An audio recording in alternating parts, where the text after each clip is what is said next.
Вітаю, сябры. Раніца з Белсатам у эфіры. Недзеля 19 красавіка, ровно 9 гадзіна ранку ў Беларусі. З вами у ранішняй студыі фантастычная Аліна Коўш.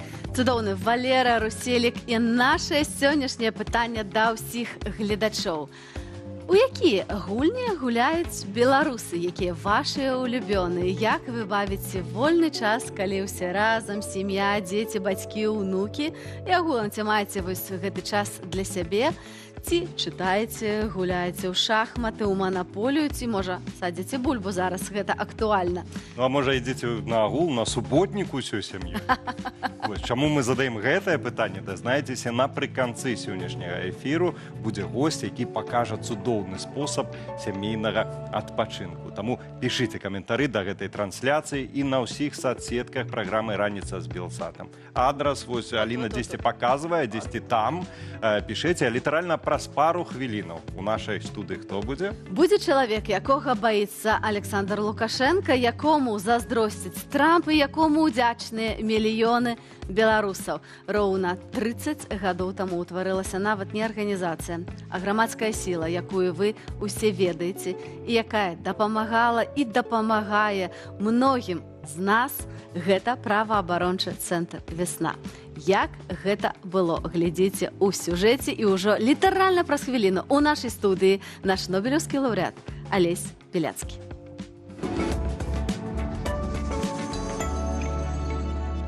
Гісторыя беларускага незалежніцкага руху не кароткі ўсплёск, а марафон даўжынёй у дзесяцігоддзі. Шмат хто лічыць, што беларуская нацыя нарадзілася ў жніўні 2020-го, калі мільёны людзей па ўсёй краіне сталі адзіным маналітам супраць дыктатуры. Хваля ўзняла тысячы арганізацый, дваровых суполак, валацёрскіх ініцыятываў, прывёўшы да беларушчыны і палітыкі тых, хто раней стаяў у баку. Але 2020 не быў пачаткам, а выбухам энергіі, якая назапашвалася гадамі ў барацьбе супраць галоўнай пагрозы паглынання Беларусі Расіяй. Адзін з першых экзаменаў нацыя здавала ў 96-м. Тады Лукашенка і Ельцын рыхтаваліся паставіць кропку ў суверэнітэце нашай краіны. Аднак сваё рэзкае «не» сказалі беларусы, тая сіла, якую акупанты не спадзяваліся бачыць у гэтым ураўненні. Гэты перыяд увайшоў у гісторыю як Менская вясна. Серыя маштабных мітынгаў стала сапраўдным шокам для ўладаў. На вуліцы сталіцы выходзілі па розных падліках да 50 тысяч чалавек. Неверагодная лічба для того часу.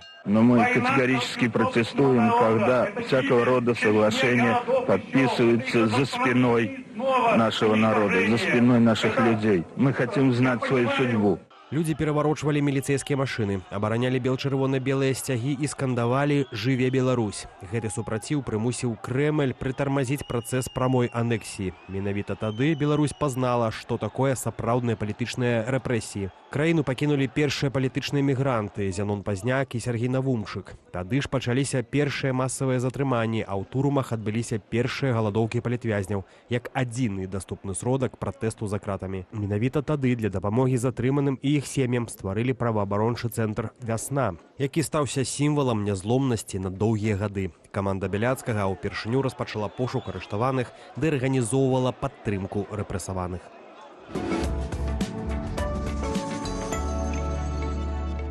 Ну што ж, у нас у студыі госць, якога чакалі вельмі даўно чакалі. Першы беларускі лаўрэат Нобелеўскай прэміі міру, стваральнік, кіраўнік праваабарончага цэнтру «Вясна», спадар Алесь Беляцкі. Вітаем вас сардэчна. Добрай раніцы.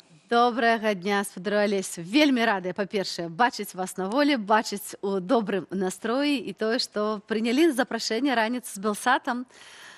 Вы толькі 4 месяцы як вярнуліся з пекла, які можам назваць беларускую турму, але ўжо шмат зрабілі за гэты час. І літаральна зараз рыхтуецеся да таго, каб святкаваць 30-годдзе арганізацыі, паўстання арганізацыі «Вясна», якая для беларусаў і беларусак значыць вельмі-вельмі шмат. Як там, торт уже замоўлены? Што рыхтуецца да святкавання самой арганізацыі? Ну, насамрэч, для нас это сапраўды такая вельмі важная дата. Вось, і мы ўжо пачалі інфармацыйна пра гэта апавяшчаць і рабіць інтэрв'ю, рабіць успаміны, як это было, як это стваралася, вось, што мы паспелі зрабіць за гэты час. Ну, калі коротка сумаваць вось наш 30-гадовы шлях, то я сказаў бы, што ўсе гэтыя гады ў нас вельмі шчыльна звязаныя з гісторыяй дэмакратычнай Беларусі. І ўсе тыя ўзлёты і падзенні, якія перажылі мы за гэтыя 30 гады, вся Беларусь, вось яны датычацца таксама і лёсу весны. Ну, а калі мы ўжо згадваем, то і ісці ў пачатак стварэння вясны, 30 гадоў таму былі масавыя пратэсты. Вас таксама тады хапалі, заводзілі крымінальную справу, ўшчыналі супраць вас, але не арыштоўвалі. Ці можна, ведаеце, як вялікая часта бачыцца альбо на прыкладах, ну, такіх канкрэтных, больш асабістых. Вось, на вашым асабістым лёсе можна сказаць, што калі тады вас не арыштавалі, а цяпер вось так толькі-толькі выйшлі з-за кратаў, што рэжым-то змяніўся, не ў лепшы, далёка не ў лепшы бок, вот на прыкладзе вашым. Ну, пэўна, не толькі там маім, просто мы бачым ввогуле па сітуацыі, што за гэтыя часы рэжым сапраўды набывае ўсё больш і больш таталітарныя рысы, і гэта былі першыя такія наступы на дэмакратыю, 95-й, 96-й год, але зараз гэта ўжо цалкам складзеная сістэма, якая не дае ввогуле там магчымасці варушыцца, жыць нічому як бы здароваму, прынамсі адкрыта. Вось, адбыліся, як Лукашенко кажа, зачысціў эту тэрыторыю, вось, адбылася такая сітуацыя, што Беларусь зараз нагадвае выпаленую зямлю, хаця насамрэч тыя ж мільёны людзей, якія думаюць па-іншаму, яны нікуды не дзеліся, яны ў Беларусі знаходзяцца, это наша патэнцыйная і сіла, і надзея, і ўпэўненасць на будучыя змены. Спадруліся, давайте вернемся на 30 гадоў назад, амаль. Што адбылося тады ўпершыню ў гэты год? Выйшлі газеты з белымі плямамі. Былі пратэсты і масавыя збіцці, былі пратэсты супраць садружыства Расіі і Беларусі. І быў першы чарнобыльскі шлях. У нас ёсць унікальны фотаздымак, які, думаю, зараз нашы рэжысёры пакажуць, і мы паглядзім, хто на гэтым фотаздымку, і я спадзяюся, што нам спадару Алесь раскажа, што за людзі, як гэта адбывалася тады, 30 гадоў таму, і мы параўнаем з тым, дзе гэтыя людзі, бо героі гэтага фотаздымку ўсцяж з намі, ўсцяж беларускім руху. Ну, трошкі папраўлю, это быў не першы чарнобыльскі шлях. Першыя шляхі пачаліся яшчэ ў канцы 80-х гадоў, здаецца, 89-й год. Вось, калі там і Алесь Адамовіч браў удзел, і Васіль Быкаў, вось, а гэты шлях, ён быў прысвечаны 10-годдзю чарнобыльскай катастрофе якраз, і сапраўды грамадская, як бы, думка, грамадскія настроі былі вельмі моцна актывізаваныя вось гэтымі пагадненнямі з Расіяй. Людзі фактычна выйшлі, пратэстуючы супраць той бяды, якая насоўвалася на нас зноў у звязку з саюзам з Расіяй. Вось, это ўспрымалася асацыятыўна і вельмі моцна, вельмі дакладна, ну, такая чарнобыльская катастрофа. Вось тое, што ў нас зараз адбываецца, можна сказаць, это і духоўны Чарнобыль, і палітычны Чарнобыль, вось, і тады людзі выйшлі з пратэстамі супраць вось гэтых пагадненняў, і надзвычай, ну, багата людзей, таму што пэўны час чарнобыльскія акцыі, яны там збіралі менш людзей, а ў 96-м годзе выйшла там, ну, на мой погляд, где-то 1040 чалавек сабралася на плошчы Коласа, вось, і пайшлі ў цэнтр Менска, і там былі сутыкненні з міліцыяй. Это было ўпершыню, таму што раней ўсё ж такі это неяк вырашалася трохі па-іншаму, і менш лакальныя гэтыя былі затрыманні, там арэшты. А тут сотні людзей былі затрыманы, вось, узбуджана сапраўды крымінальная справа, і мы адчулі, што вот як бы сутыкнуліся з поўным непрыняццем дэмакраты, дэмакратычнага права, нашага права, якое было замацавана нашай канстытуцыі. І гэты чарнобыльскі шлях паказаў, што пачынаецца такая безлітасная і зацятая барацьба за дэмакратыю, ну, за нашыя правы, вось, якія фактычна ў нас і працягваецца і зараз. Ну, а калі вось глядзіце на здымак, каго тут пазнаеце, просто калі ўжо разбіраем такую гульню сёння бярэм, што лёс краіны праз лёсы канкрэтных людзей, каго пазнаеце, хто праз 30 гадоў, што можна сказаць пра гэтых людзей, хто яшчэ з намі, хто дзе? Ну, сапраўды, першым радзе тут выбітныя людзі. Мы бачым і Вінцук Вічорка, Франак Вічорка трымаецца за руку. Далей Асташынскі, доктар навук, далей Артур Вольскі, пісьменнік і ветэран вайны, Вячеслав Сіўчык, Геннадзь Грушавы, Юрий Хадыков, доктар навук і намеснік старшыні фронта, ввогуле выдатнейшы чалавек. І вось Геннадзь Грушавы таксама быў старшынём фонда «Дзеці Чарнобыля», чаму ён як быў першым радзе, тут зараз ідзе, он дэпутат Верховнага Савета быў. Далей Захаранка. Костка ззаду там яго хіба. Далей я бачу, ну, яшчэ дэпутат, як яго я ўжо не памятаю, забыў. Ну, адным словам... А вы дзе ў гэты момант былі? Я ў гэты час... Были ж паралельна сутыкненні, вось это асноўная калона, сутыкненні. Людзей было вельмі шмат, і багата людзей вось там на горцы, вось, і я быў там вось на той горцы. Вось. Мы ў той час неяк атрымлівалася, што арганізаваліся і спрабавалі неяк там упірацца, таму што міліцыя якраз наступала на эту горку, а мы як бы сталі зверху, і мы там спрабавалі упірацца. Займаліся гістарычнай рэканструкцыяй, можна сказаць. У нас ёсць яшчэ вось унікальныя кадры, глядзіце, і Зенон Пазняк тут. Гэтыя вось сутыкненні з міліцыяй тады сапраўды вельмі моцна зрушылі мяне, таму што, ну, сапраўды такога не было. Вось. І ці можна сказаць, што менавіта тады нарадзілася вясна? Тады нарадзілася вясна, так, бо было затрымана некалькі сот чалавек падчас этой акцыі, і літаральна, вось, гэтыя кадры. Я, дарэчы, стою тут побач, вось, побач каля гэтых, от бліжэй туды да тога дома, дзесь там быў. І калі была ўзбуджана крымінальная справа, мяне следчы выклікае, паказвае фотаздымак. Я стою вот так рукі склаў. Не ведаю, чаму яны ў мяне так склаліся, но вот так стаю, глядзеў на это, ну, конечно, абураны. Можа, гэта і дапамагло? Ну, але трэба сказаць, што, конечно, это быў такі вялікі шок для грамадства, бо з 88-го года вось такія масавыя акцыі у нас не разганяліся. Фактычна 8 гадоў у нас была такая адносна, ну, можна было праводзіць грамадскія акцыі, выходзіць на вуліцы, і вось тое, што адбылося ў 96-м годзе, оно паказала фактычна, што Лукашенко нацэлены на знішчэнне дэмакратыі ў Беларусі. І фактычна то, што ён і дабіўся вось праз гэтыя 30 гадоў, ну, фармальна дабіўся, бо я перакананы, што гэта ўсё роўна як бы... Вот Яўген Скочка, я бачу, там ідзе. Вось яшчэ все знаёмыя, мае сябры, знаёмыя.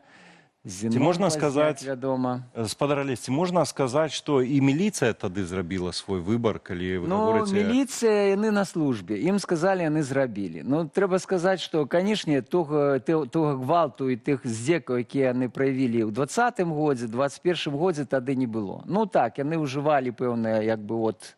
То, что им казали, но это не параўнаць з тым, што было ў 20-е гады, тут ужо зусім іншы падыход быў. Спадар Алесь, у нас ёсць яшчэ адзін фотаздымак. Калі ласка, у студыю фотаздымак.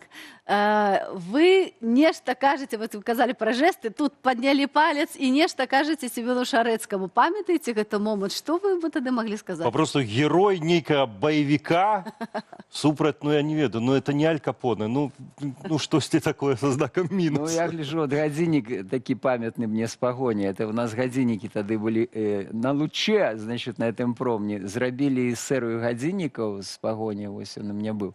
Так, значит, гэта ўжо другі перыяд. Гэта канстытуцыйны крызіс. Час, калі былі ўнесеныя змены Канстытуцыі Лукашэнкам, якія правядзення этого рэферэндума. І вось тады, калі Верховны Савет спрабаваў арганізаваць імпічмент Лукашэнку. Вось. І мы ведаем, што это скончылася нічым, бо прыехаў дэсант з Расіі, які дапамог Лукашэнку утрымацца, і, на жаль, кіраўніцтва Верховнага Савета не магло даць рады этой сітуацыі, цаніць правільна сітуацыю.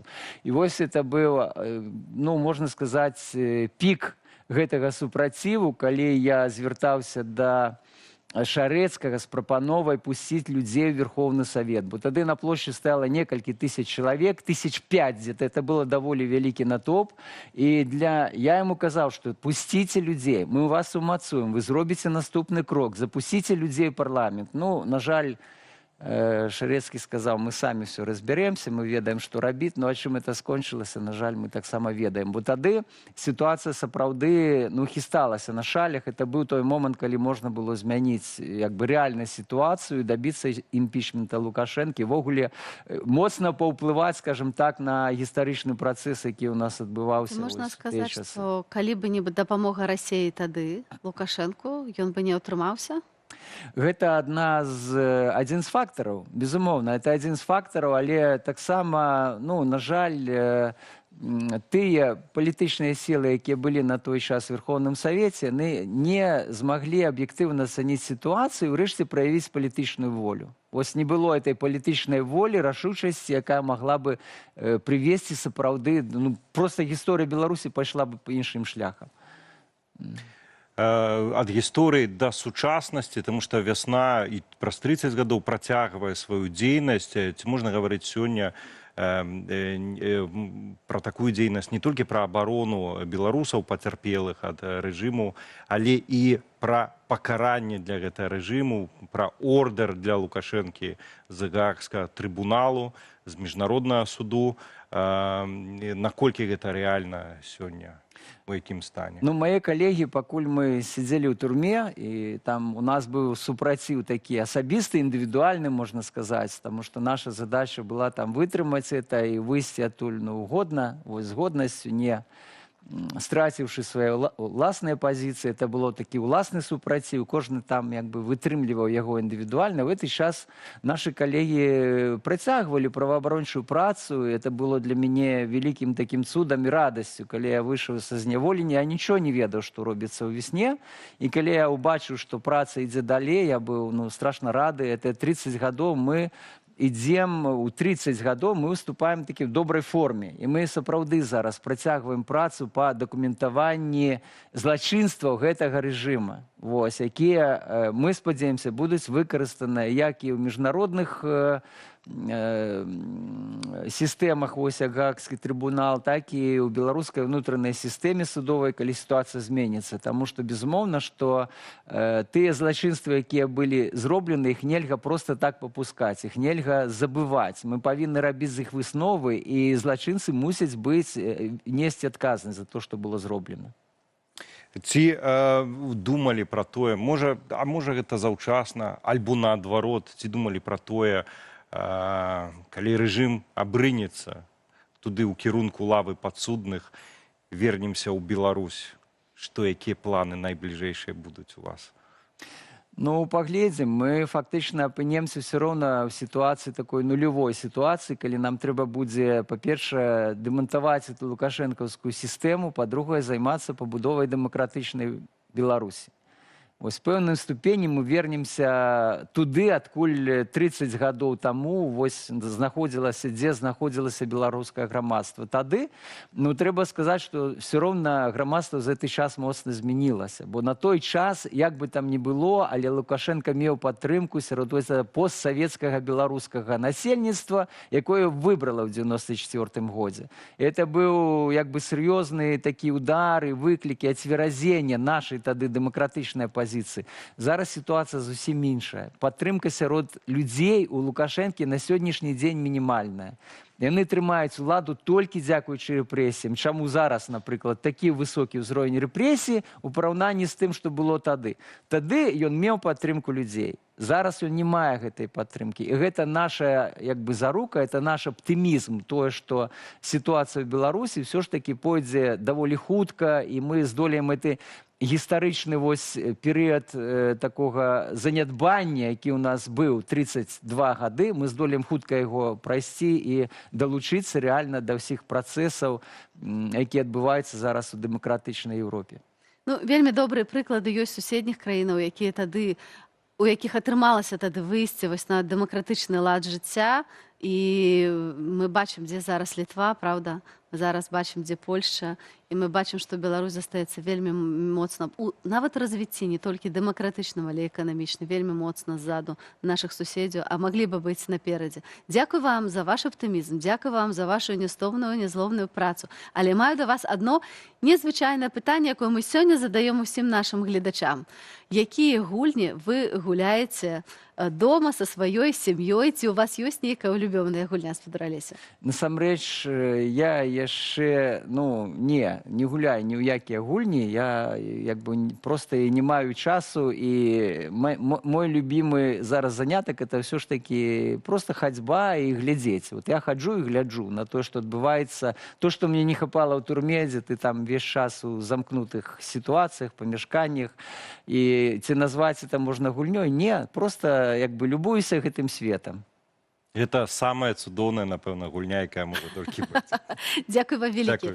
Алесь Бяляцкі, стваральнік праваабарончага цэнтру «Весна», лаўрэат Нобелеўскай прэміі міру, былы палітвязень, спадзяёмся, апошні раз гэта было ў вашым жыцці. Дзякуй вялікі, што завіталі да нас у студыі. Дзякуй. І віншуем з 30-годдзям, канешне ж. Дзякуй вялікі. Гаспадарства, 30 гадоў таму Лукашенко абяцаў, што саюз з Расіяй адкрые вялізны рынак для беларускіх тавараў, але сёння расійскія тавары пануюць на беларускіх паліцах і жорстка выцясняюць нават традыцыйныя беларускія прадукты. Глядзім у нашым матэрыяле.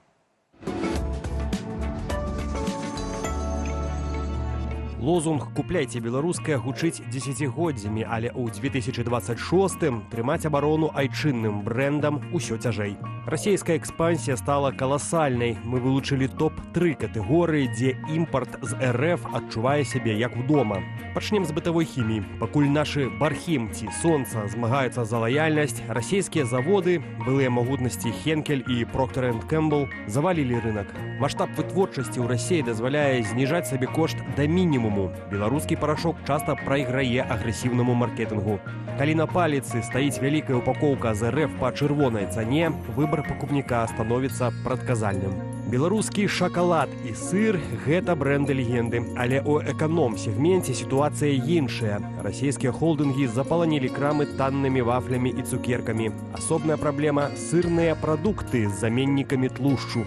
Пакуль нашыя заводы робяць стаўку на натуральнае, танны імпарт забірае нішу тых, хто вымушаны эканоміць. У 2025 годзе пастаўкі такой прадукцыі з РФ выраслі амаль на чвэрць. Яшчэ нядаўна мы ганарыліся поспехамі Джылі, але сёння асноўная канкурэнцыя ідзе паміж беларускімі Белджы і расійскімі зборкамі Хавал, Черы і Лада. Расійскі рынак у дзясяткі разоў большы, а льготныя крэдытныя праграмы саюзнай дзяржавы робяць расійскую машыну больш даступнай для беларускага таксіста ці дачніка. І тут мы пераходзім да высновы. Беларускае па-ранейшаму асацыюецца з якасцю, але ў 2026-м бітва ідзе за гаманец, а не за рэпутацыю. Калі нашыя вытворцы не знізяць выдаткі, беларускае рызыкуе застацца толькі ў прэміум нішы, аддаўшы мас-маркет суседзям.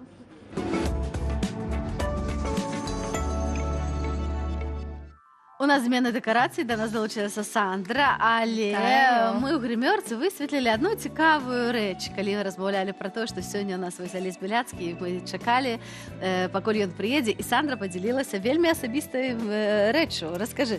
Так, калі Алесь Бяляцкі выйграў Нобелевскую прэмію, то я сабе зрабіла татуіроўку з ягонай цытатай «Пасля зімы наступае вясна». І гэта такі дэвіз па жыцці, просто каб ведаць, што заўжды ўсё будзе добра. Заўсёды прыйдзе весна. Так. У нас вясновы, цудоўны натхняльны настрой, напэўна, і ў соцсетках было так, альбо все-таки все запаланіў вось гэты суботнік, як і навіны. У соцсетках было по-рознаму. Я вам принесла трошки крінжа. Учора у нас была музыка цудоўная, а сёння трошки трэба разбавіць, не? Ну, жыццё оно такое, што тут зробіш? Так, вось. Раней ён спяваў пра каханне, пра душу, а цяпер не ведаю, ці гэта штучны інтэлект, ці гэта рэальнае відэа, але крінж спадарства сапраўдны. Давайте паглядзім. Стол, стулья, красота. О, Боже! Гэта хто? Я знаю, приходи и покупай. Ён нават не трапляе ў словы. А ведаеце што? А мне здаецца, гэта не штучны інтэлект, гэта унікальнае відэа, першае сапраўднае відэа. Першы сапраўдны спевы Саладухі. Абсолютно. Боже мой, дзе ты корпаешься, што ты такое знаходзіш? А вось у беларускім тыктоку порпаюся. Ведаеш, не цяжка знайсці насамрэч, ну ўсё вось наверху ляжыць. Добра, што там наверх не патанула яшчэ? Яшчэ вось у нас сёння пытанне дня пра гульні. Я акурат знайшла відэа, у якім хлопчык гуляецца, але выбраў для сваёй гульні такую незвычайную, так скажем, постаць. Але незвычайная яна не таму, што яна там нейкая супер нереальная, а наадварот, таму што яна вось максімальна звычайная. Давайте паглядзім. Ну, давайте. Всем Я уже привет, напружилась. пацаны, стою на автохопе, кручу 45-ку. По парковкам мне обошлась 15 евро. Я уже следил за завтраком, и вот такие аппетитные блинчики. Это фурщик. Рабочая неделя была тяжелая. Дальнобой. І у канцоўцы хлопчык піва сабе паставіў, і цёмнае піва. Бацькі, звярніце ўвагу, у ва што гуляюцца вашыя дзеці. Ну, можа, яго тата дальнабой. Ну, таксама так можа быць. Ну, ведаеш. спадзяёмся, Ролплей просто. Ну, походу, тата і цукерки там есть, і піва цёмнае п'е. Нешта Спадзяемся, што такое. піва цёмнае п'е дома, а не за Можа, гэта столом. квас. А можа, Ребята, квас. Можа, гэта квас. Гэта квас, Гэта спадарства. квас. Так, Квас. так. Так. Добра. Што, акрамя квасу? Вось, ну і вельмі дзіўнае пытанне, чамусьці пачала хваляваць розных людзей у інтэрнэце, я заўважыла. Я побачила некалькі відэа вось з гэтым пытаннем, нават мемнае відэа са статыстыкай. Вось. І я зараз вам покажу відэа, і можа мы разам з вами зможам адказаць. Давай. Давайте.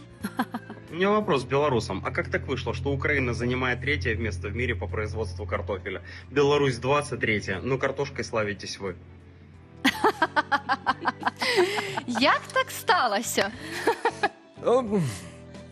А у нас просто ёсць адзін чалавек, вельмі падобны на бульбу, які паўсюль называе беларусаў бульбашамі. Вось іншыя і паўтараюць. Не бульбашы мы. Насамрэч, Беларусь славіцца зусім іншымі рэчамі, не толькі бульбай, правда? Абсолютно. Хаця бульбу мы так. таксама любім. Любім. Любім. Абсолютно.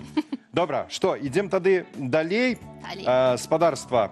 Рухаемся далей. Сандры, канешне ж, дзякую. Вы пішэце далей пад трансляцыяй пра гульні, пра ўсё вось гэта. Падабайкі таксама, сэрцайкі, каментары, все абсолютно будзе. Ну і памятайце, што аккаунты раніцы вы знойдзеце У любой соцсетцы. І ў Абсолютно Інстаграме, і ў Тэлеграме, раніца шоу.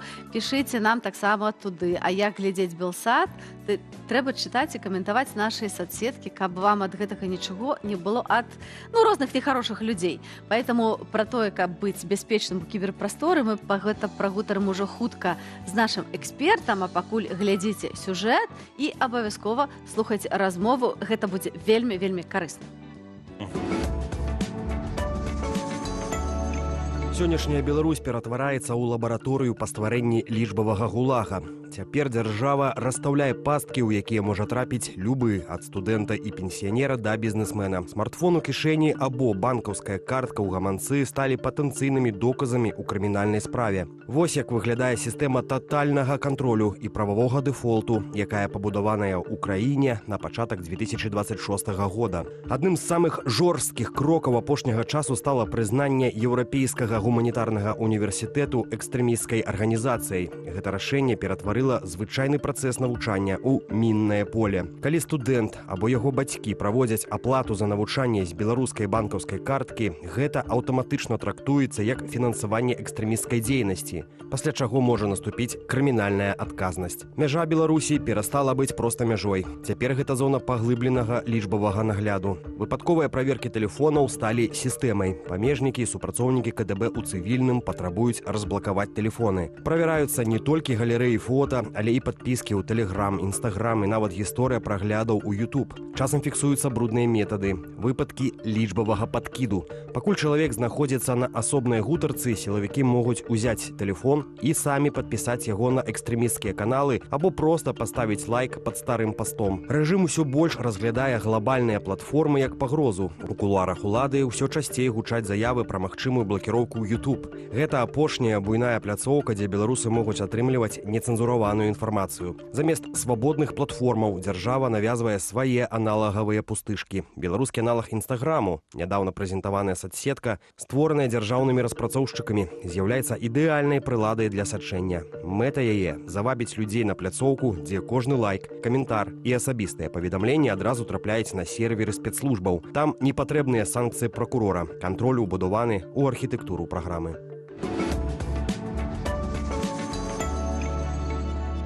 Ну і мы скарыстаемся зум-сувязю, каб перанесціся да Мікалая Кванталіяні, нашага эксперта ў лічбавай бяспецы. Добрай раніцы, прывітанне Мікалаю. Прывітанне. Доброе утро, доброе утро. Мікалай, можа, адразу да гэтых магчымасцяў спецслужбаў, тому што, беларусы карыстаюцца інтэрнетам, тэхналогіямі, абыходзяць гэтыя абмежаванні, блакаванні і так далей, а спецслужбы хваляцца, што могуць пабачыць, якія нават сайты можа наведаць, які заўгодна рандомны беларус. Ці сапраўды гэта так, ці дапамагае штучны інтэлект, магчыма, спецслужбам аналізаваць усе гэтыя дадзеныя? Як выглядае сітуацыя насамрэч? В текущий момент мы можем говорить, что, с одной стороны, белорусский интернет более свободный, чем в соседней стране. И, соответственно, все еще мы наблюдаем блокировки, но технически белорусы могут спокойно использовать VPN, могут обходить цензуру. И если мы используем любые технологии по обходу цензуры, безопасные, то государство не знает, чем занимается пользователь. Но для этого нужно использовать VPN, допустим.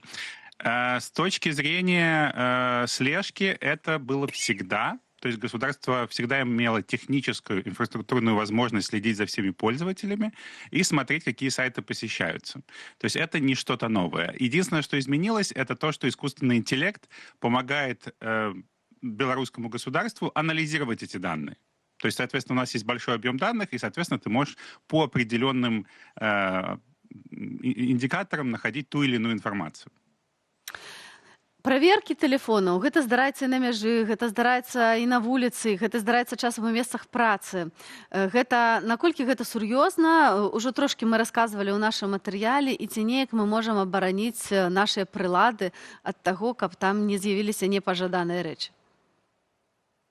И тут нужно посмотреть на два формата проверок. Это когда осмотр телефона и когда, соответственно, у нас просто просматривают, что мы лайкали, в каких телеграм-каналах мы подписаны, какие YouTube-видео мы смотрели. И второе, это техническая возможность на границе подключать наше устройство к определенным инструментам, которые позволяют полностью анализировать наш телефон. Те инструменты, которые используются для мобильной криминалистики. И в этом случае немного хуже, потому что фактически можно восстановить удаленную информацию, можно систематизировать информацию. И поэтому, когда мы говорили до этого, это было достаточно давно, что можно спокойно удалить фото, либо отписаться от каналов и спокойно перемещаться через границу, допустим, то в текущий момент основная такая безопасная стратегия долгосрочная – это заводить отдельный телефон, который можно показывать правоохранительным службам для того, чтобы они проверяли, что все соответствует белорусскому национальному законодательству. То есть фактически это такая двойная жизнь, что у вас есть один телефон, который соответствует национальному законодательству, и, соответственно, второй телефон для того, чтобы можно было спокойно смотреть Белсат. У нас, до речі, ёсць невеличкий фрагмент з вядомага мультсеріалу «Масяня». Там, на злобу дня, скажем так. На злобу дня. Давайте поглядим и протягнем размову. Так, граждане, проверьте, сержант Воскобойников, предъявите телефон, пожалуйста. А чё, телефон как телефон, кирпич как кирпич, хуй. Нихуя. Главное, посмотрим, куда вы подключились, чтобы не было этих масков, чтобы только наш родной российский был. У меня на телефоне.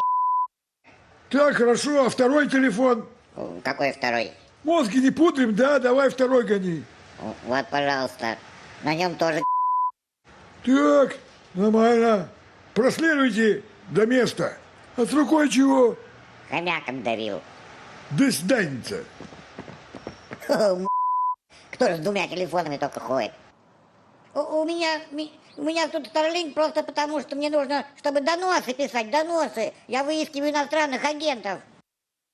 Николай, так что, третий телефон и четвертый, пятый, это высеть и достатково другого? Я бы сказал, что вот все стремится к тому, что это будет обязательная необходимость. И помимо того, чтобы заводить третий, второй, пятый телефон, нам нужно будет также разводить нашу цифровую жизнь. То есть, условно говоря, у вас есть еще один Telegram, еще одни социальные сети, которые в текущий момент все еще разрешены в Беларуси. И, соответственно, вы просто разделяете свою цифровую жизнь на безопасную и небезопасную. И, соответственно, основное, зачем нам это нужно сделать? Чтобы в случае экстренной ситуации вы нажимаете кнопку и стираете устройство до заводских настроек, автоматически удаляя всю информацию на нем. До речі, Мікалай, а вось калі мы выдаляем все настройкі, ідзем да вось гэтых заводскіх, ці сапраўды гэта робіць наш телефон беспечным? Да, в текущий момент мы исходим из того, что если телефон форматируется до заводских настроек, то данные стираются, и следующий пользователь не может их восстановить. Дальше есть небольшие нюансы в зависимости от модели телефонов. Допустим, могут быть дешевые китайские телефоны, которые плохо стирают информацию. То есть здесь, соответственно, я бы рекомендовал пользователям покупать средний сегмент, который позволяет точно знать, что ваши данные надежно удалены.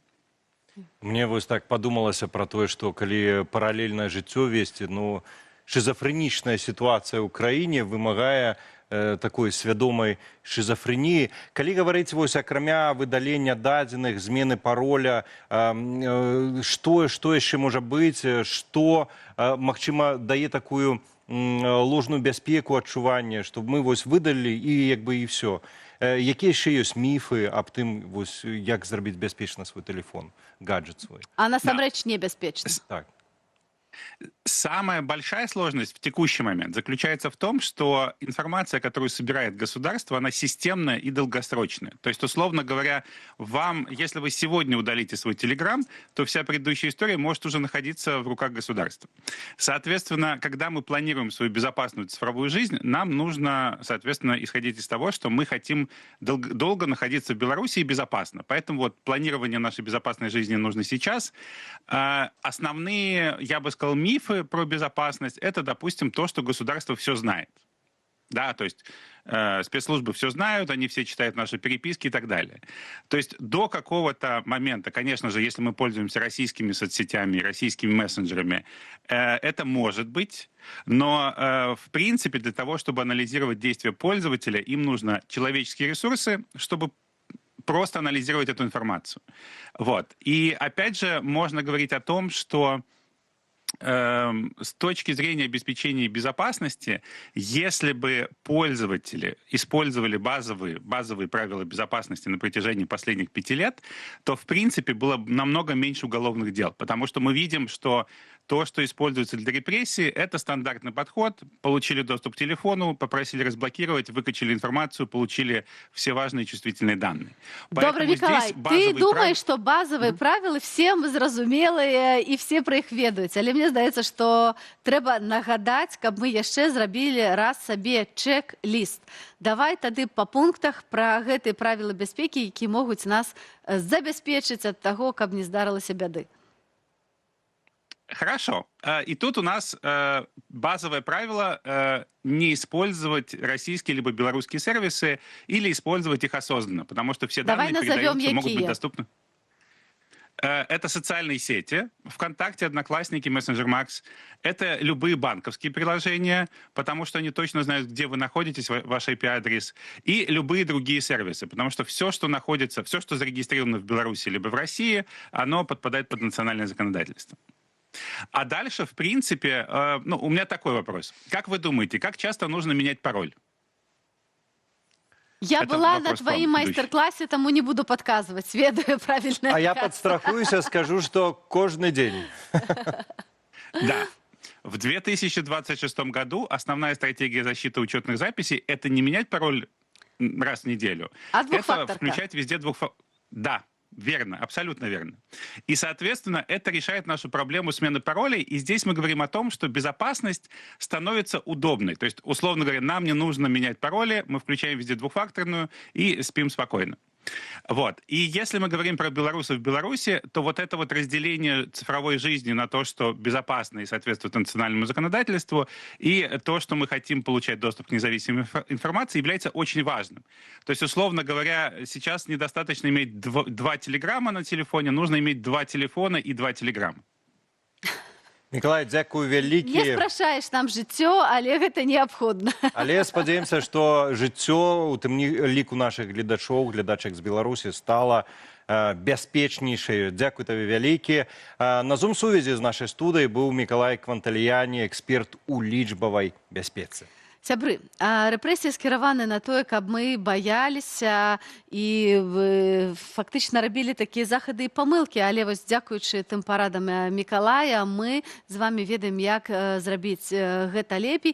Але вось калі ты казаў пра шизофрэнію, мне ўзгадалася цытата з песні Лявона Вольскага: «Мы жывем адначасова ў 2 гарадах». Зараз мы жывем адначасова ў 2 тэлефонах, але ёсць пэўныя рэчы, якія ў нашым жыцці сталы, як, напрыклад, радаўніца. Напрыклад, радаўніца, якая зусім хутка, ўжо ў гэтыя дні беларусы наведваюць магілы сваіх родных, блізкіх. Ну а ўжо зараз, спадарства, паглядзіце, дзе спачываюць выбітныя беларусы ў замежжы. І наведайце, хто там будзе знаходзіцца, таксама іх на радаўніцу. Набліжаецца радуніца, дзень, калі сэрца кожнага беларуса ірвецца дадому да родных магілаў. Але сёння тысячы нашых суайчыннікаў знаходзяцца ў вымушанай эміграцыі, пазбаўленыя магчымасці прыбраць помнік бацькоў ці пакласці кветкі блізкім. Аднак памяць не мае межаў. У многіх гарадах Еўропы ёсць месцы, якія можна назваць часткамі нашай экстэрытарыяльнай Беларусі. Там пахаваныя людзі, якія стваралі нашу дзяржаву, нашу культуру і славу. Сталіца Чэхіі ў міжваенны час сталася галоўным цэнтрам беларускага жыцця. На знакамітых альшанскіх могілках знайшлі свой апошні спадчын другі прэзідэнт Рады БНР Васіль Захарка, старшыня Рады БНР, палітык і паэт Пётр Крычэўскі, легендарны тэнар Міхась Забейда, які спяваў на лепшых сцэнах свету. Асаблівы горад для беларусаў – Вільня. На старажытных могілках Росы кожны крок адгукаецца гісторыяй. Там спачувае драматург і аўтар першага ў свеце твора пра жахі савецкіх лагераў Францішак Аляхновіч. Бацькі беларускай незалежнасці, заснавальнікі нашай Нівы, браты Іван і Антон Луцкевічы. Ды бадай галоўны герой і сімбаль змагання Кастусь Каліноўскі. Прытулкам для беларускага генія ў розныя эпохі сталася і польская сталіца. Большасць знакамітых пахаванняў Варшавы знаходзяцца на могілках Старыя Павонскі. Там спачывае стваральнік першай беларускай оперы Станіслаў Манюшка, каханая Кастуся Каліноўскага і удзельніца паўстання 1863 года Марыя Ямонт.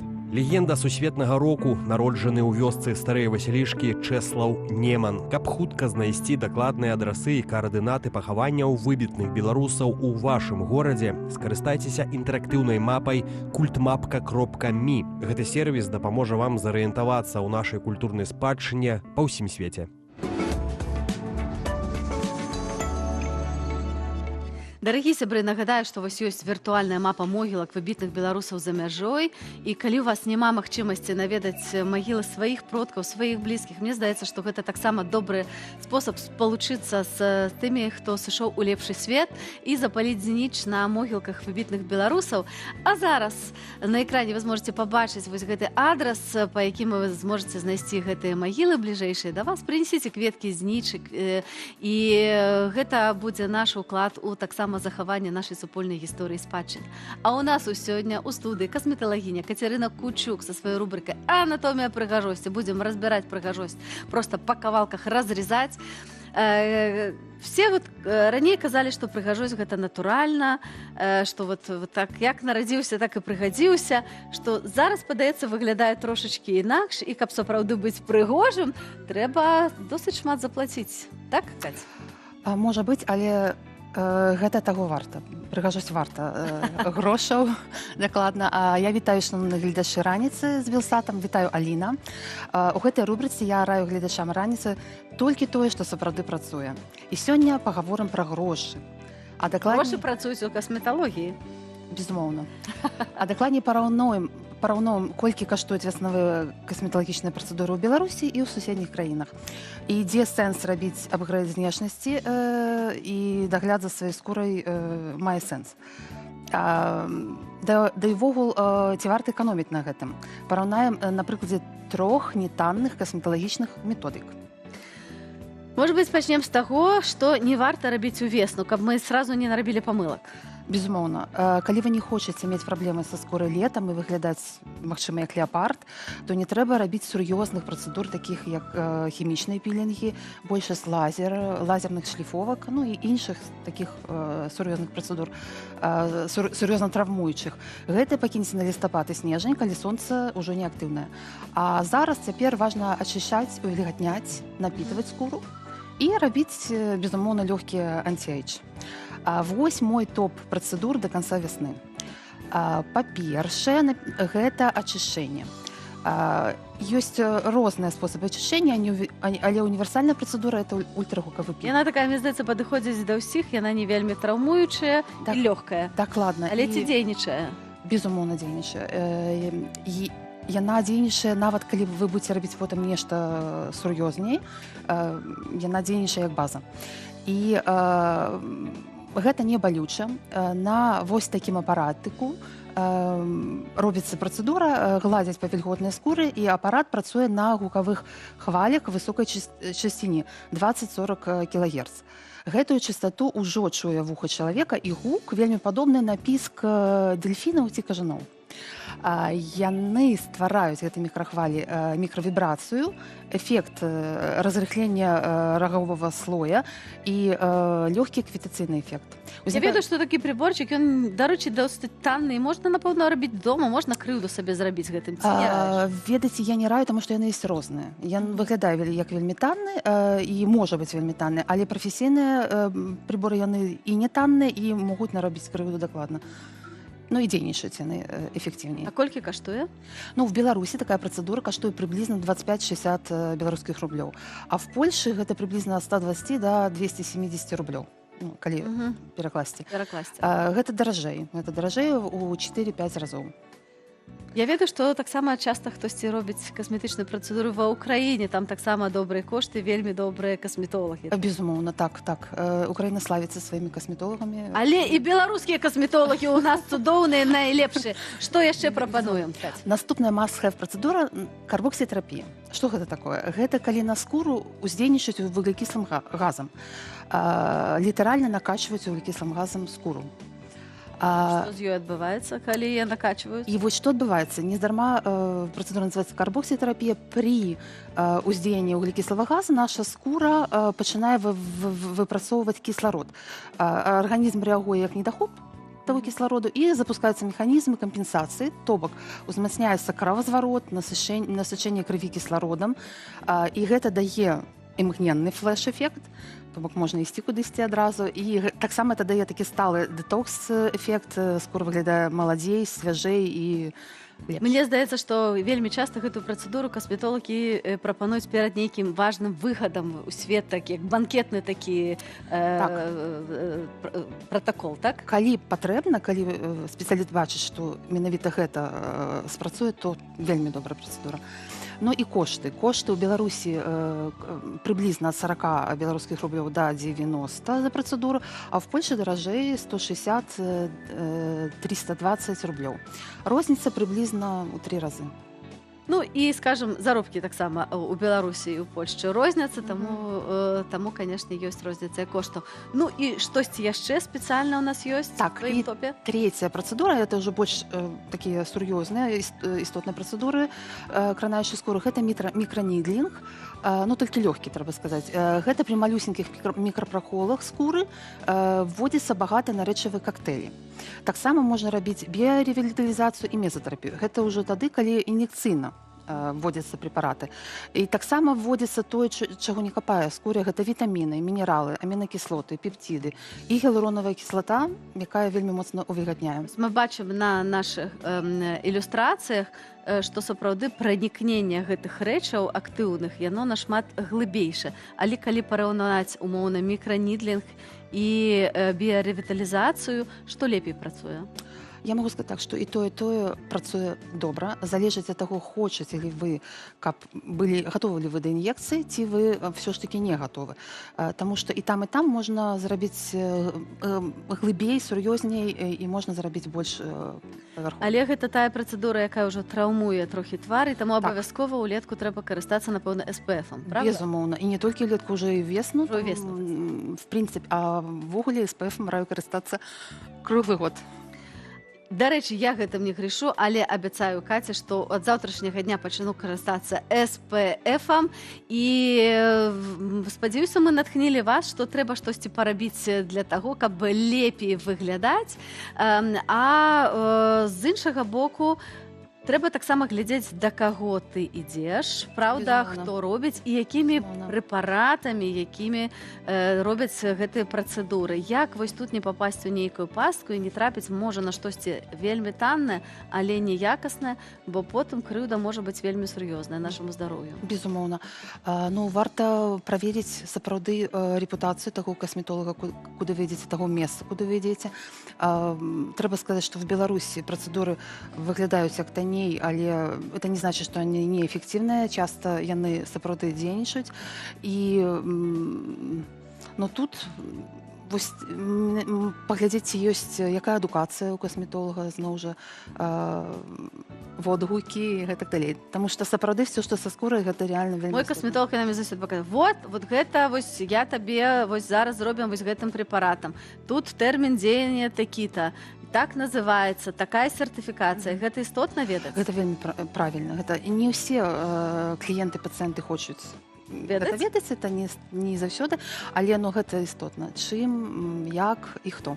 Дарагі сябры, трэба працаваць з прыгажосцю, але рабіць гэта свядома. Да гэтага мы з Кацярынай заклікаем вас. Гэта была Кацярына Кычук, наша аўтарка рубрыкі «Анатомія прыгажосці». А на свежым паветры беражыцеся не толькі ад сонца, карыстайцеся SPF-ам, але ёсць яшчэ адна прыродная небяспека. Падрабязнасці ўжо зараз у нашым відэа.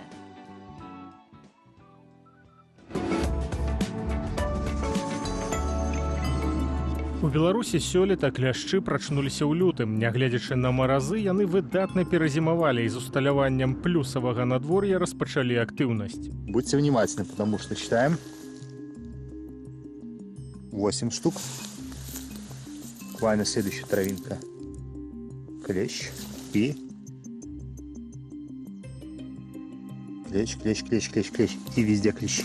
Найбольш выпадкаў укусаў кляшчоў фіксуюць на захадзе краіны, на Берасцейшчыне і Гарадзеншчыне, а таксама ў цэнтральнай частцы Менску і Менскім раёне. Часцей кляшчы нападаюць у лясах і сельскай мясцовасці, радзей у зонах адпачынку. Самае страшнае не тое, што да вас прысмактаўся нейкі павучок, а тое, што ён можа заразіць надзвычай непрыемнымі хваробамі. Штогод у Беларусі фіксуецца прыблізна 2000 выпадкаў клешчавага барэліёзу і больш за 200 клешчавага энцефаліту пасля укусаў кровай і сэрцава-судзіннай сістэмы або нават паралюшу.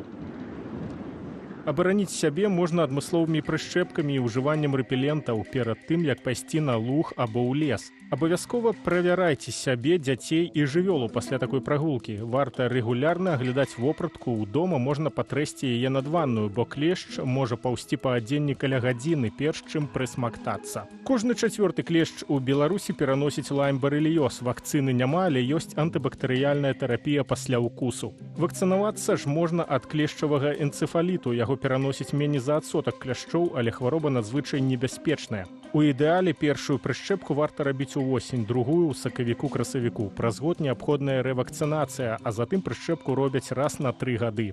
Прыблізны кошт аднаго уколу ад 34 до 120 рублёў у залежнасці ад вытворцы. Калі ж клешч усё ж укусіў, паспрабуйце выдаліць яго самастойна, пасля працуйце месца укусу антысептыкам і звярніцеся па медычную дапамогу ў першыя 72 гадзіны.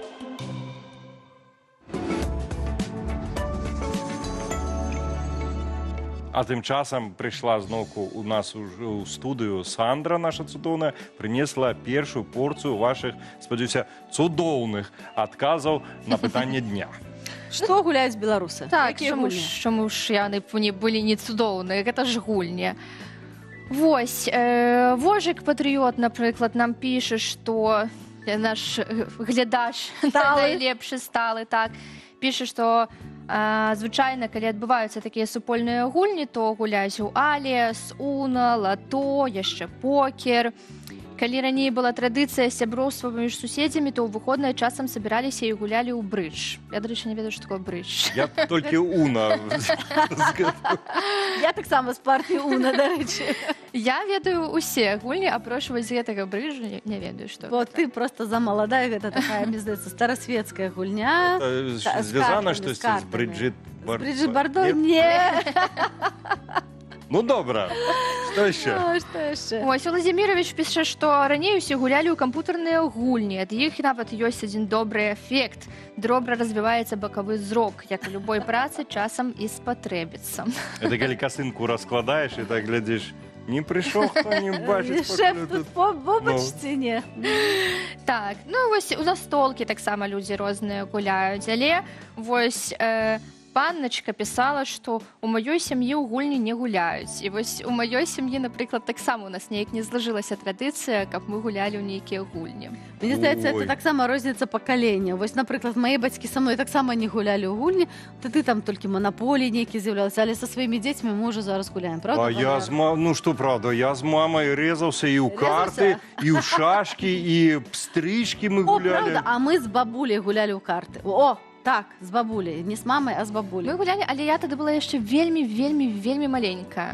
Вось, яно неяк вось там засталося і не пайшло вось у будучыню. Дарагі сябры, гэта цудоўны спосаб бавіць добра, якасна час са сваімі блізкімі, таму заклікаем вас яшчэ добра падумаць і напісаць нам каментары, в які гульні вы гуляеце, бо это ж могуць быць нейкія там даганялкі, это ж таксама гульні класікі, гумка. О, ёсць некалькі гульняў, якія выйшлі на беларускай мове, розныя настолкі.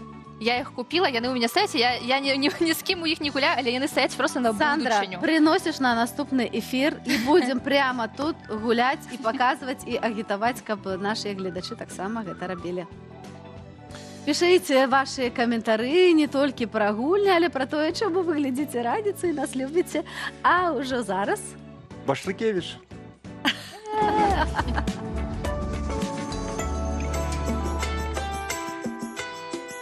Скибы-дабы-дум-да.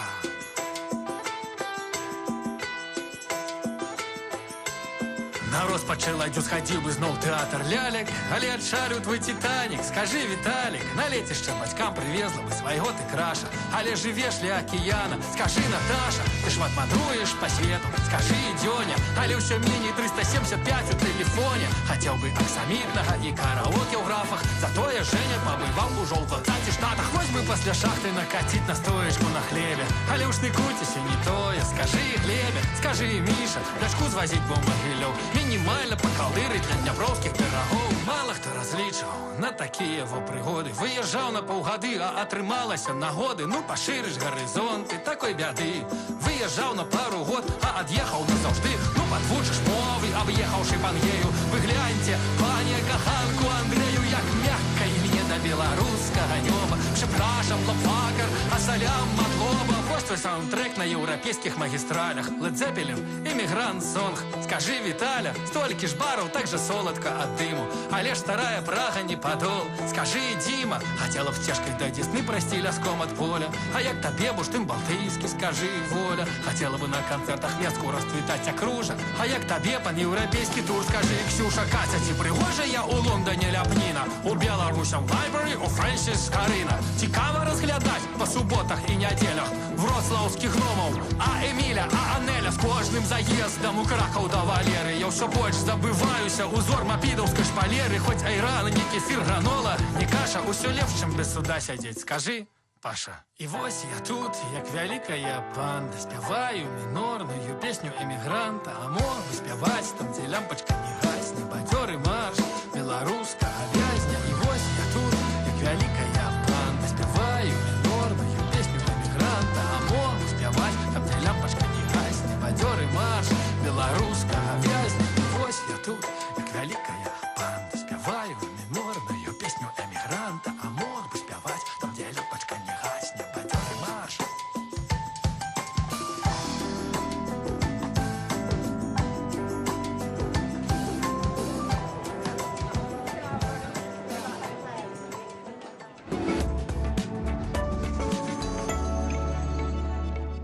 Сябры, раніца з Белсатам па-ранейшаму ў эфіры 10 гадзіна раніцы, нядзеля, і з вами па-ранейшаму фантастычная Аліна Коўшак. І цудоўны Валер Руселік, мы працягваем вас абуджаць, заражаць энергіі і знаёміць з выбітнымі беларусамі. А сёння пазнаёмім вас з выбітнай мастачкай, хаця нашы сталыя гледачы, напэўна, яе ведаюць вельмі добра. Яна недаўна атрымала міжнародную ўзнагароду, якую, можна сказаць, параўнаць з Оскарам для фотамастакоў. Саша Велічка ў раніцы з Белсатам. Прывітанне, Саша. Заўсёды радыя цябе бачыць і расказваць пра твае поспехі. Спасибо. Што гэта ввогуле было? Што за перамога, што як? Похвалися. Мы так мало умеем хвалиться, вот давай будем учиться хвалиться. Ну, в общем, что такое ФОМ? ФОМ — это Амстердамский музей фотографии, и они как бы являются одной из самых влиятельных вообще институций, центров как бы фотографии в Европе. И эта премия ФОМ Talent, она как бы проходит каждые 2 года, и это биеннале направлено на то, чтобы проводить такой масштабный поиск художников и художниц, которые как бы являются такими новаторами в определенных микст-медиа вопросах. То есть как бы ядром должна быть фотография, но это довольно экспериментальная премия, поэтому ты можешь как бы соединять с другими, допустим, медиумами, инсталляциями. У меня ковры, например, и так далее. И в этом году было 3000 участников, и каждый участник мог подать по 2 проекта, то есть из 6000 проектов они выбирали 15 победителей и 15 runners-up, так называемых. Победители получают выставку в этом музее, еще в организации Deutsche Borsche Foundation во Франкфурте, печатную версию журнала, как бы, где, собственно, будут их работы, и дальше как бы доступ к кураторам, коллекционерам, менторская программа, а runners-up, они как бы их просто вот обозначают, что, то есть их подсвечивают, но как бы полную как бы вот эту вот всю картину премий там и каких-то плюшек они не получают. Ну, але все равно на культуре это круто, просто 6000 віншуем. белорусские диваны. Да. До речі, что за диваны? Ну, проект называется «Вызов на ковер» или «Вызванные на ковер», и я изучаю, там, исследую биополитический контроль, и как государство контролирует наши тела, и в данном случае в тюрьме. И как бы, так как я женщина, и, в принципе, у нас очень много репрессированных политзаключенных женщин, которые сейчас проходят этот тяжелый как бы путь, я сфокусировалась конкретно на них, и именно на простых как бы белорусках. То есть меня не интересуют крупные политические фигуры. И, в общем, я брала с разрешения правозащитной организации «Весна» тюремные фотографии, с которыми они как бы ходят на протяжении всего срока, и на основе них делала сама ковры. И почему ковры вообще? Потому что это качество изначально как бы ковроделание — это женская работа в Беларуси традиционно. Плюс как бы мы выходцы из постсоветского пространства, у нас ковры висят на стенах, символизируют уют, защиту. Зараз, подається, вертається мода на дивани, не? Так, ну да, она была во время ковида, вот. Но и плюс эти женщины, они работают на фабриках и, собственно, делают одежду в тюрьмах. И почему они имеют такой вид, потому что я хотела вот этим абстрагированием показать, как, собственно, государство и производит вот эти виды насилия, как бы, которому подвергаются женщины, и как они, как государство пытается стереть их личность, спрятать их и сделать невидимыми. Вот. До речі, був випадок, що героїня твоєго дивана бачила диван, типа познала себе? Да, был такой случай, и не один, и им очень нравится, они даже хотели себе как бы попросить как бы вот объект, но я говорила, что так как это уже часть проекта, я могу сделать просто какую-нибудь маленькую версию, и все. Маленькую, тому що це вельми працаёмісты працэс, так? Ну, глядзі, тут у нас ёсць фота-відэа, як это... Я ніколі не рабіла дыван, хацела бы паспрабаваць, і мне здаецца, это цікава. А як ты рабіла вось гэтыя праекты? Тут бачыш перанос, так? Ідзе фотаздымка на канву, так? Да, то есть сначала берется портрет, потом как бы он превращается вот в такую... Пастеризация да, отбывается. трассируется, и получается такой а-ля тест Роршаха, когда ты... То есть моей идеей было то, чтобы, в принципе, не показывать как бы вот эти вот тюремные фотографии, чтобы просто человек видел, что там изображен под портрет, но чтобы у него просто возникали вопросы, а что это такое? Как бы я могу к этому прикоснуться или нет? С чем я вообще имею сейчас дело? На что я смотрю? И, собственно, этот проект, он про процессы, а не про конкретных людей. Вот. И поэтому, да, я просто с помощью проектора переводила это все на ткани, как бы обрисовывала, и потом начинала работать с пистолетом, как бы, который предназначен для вот такой техники тафтинг. А долго это в огуле робится? Сколько один диван, например? 14 часов работы. Нон-стоп? Да. Ну, то есть, если сложить, там, как бы убрать там перерывы на покурить и на поесть, вот, то 14 часов. Ну, это попросту некий космос. Это завершены в огуле проект? Ці это будет протягиваться? Як?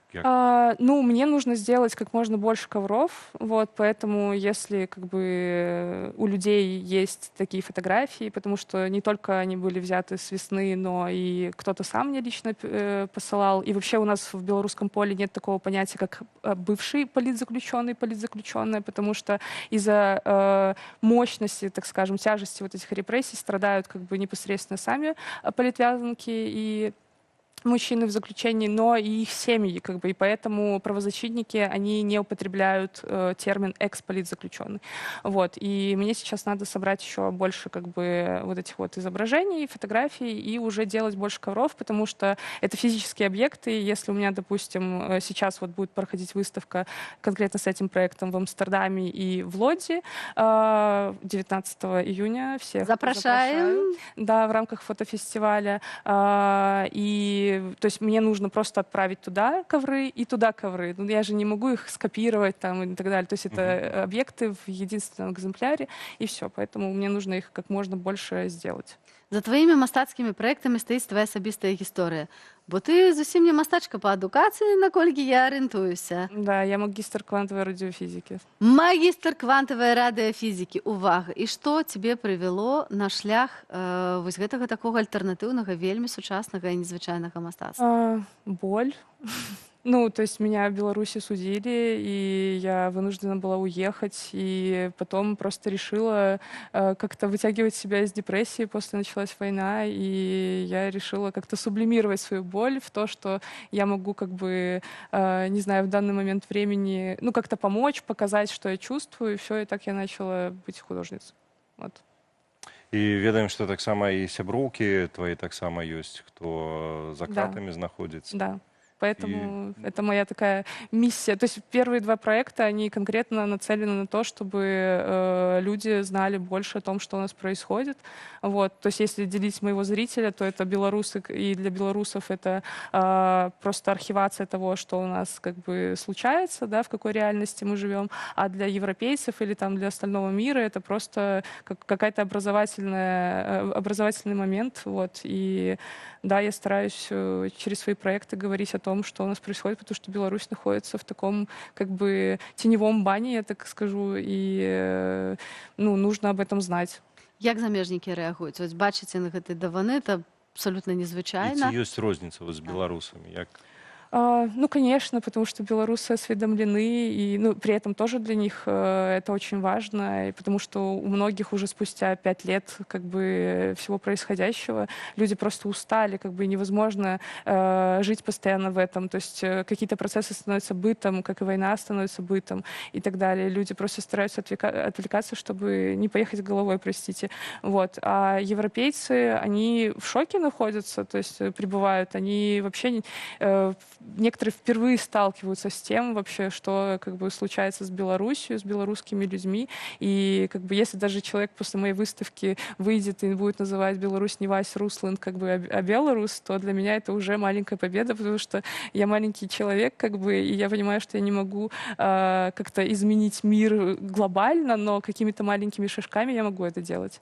Ну, а ввогуле, калі браць, вяртацца да перамогі, это такі вялікі форум фотамастацтва, як сумясцілася, чаму вось у чым сакрэт перамогі твайго праекту? Чым захапіў? Журы твой проект. Ці быў нейкі фідбэк? Вось сказали табе, чаму менавіта абрали? Ну, конкретно, почему по пунктам они, конечно, мне не писали, но в целом я думаю, что, во-первых, экспериментальность, потому что в основе как бы проекта лежит фотография. То есть первая часть — это ковры, основанные на фотографии, а вторая часть — это фотографии, которые показывают вообще условия в заключении для политвязанок и их бьюти-рутину, и то, как они находят методы заменять объекты какими-то подручными средствами. Там, например, кисточки для макияжа, маски из хлеба там, и так далее. Вот. И в целом, как бы, наверное, об этом просто мало кто говорит. И людям было важно узнать, что вот есть страна, как бы, в Европе тоже, которая территориально находится, и там происходят такие ужасы. Вот. Можно побачить и нават докрануться. Да, можно. На выставе? Да.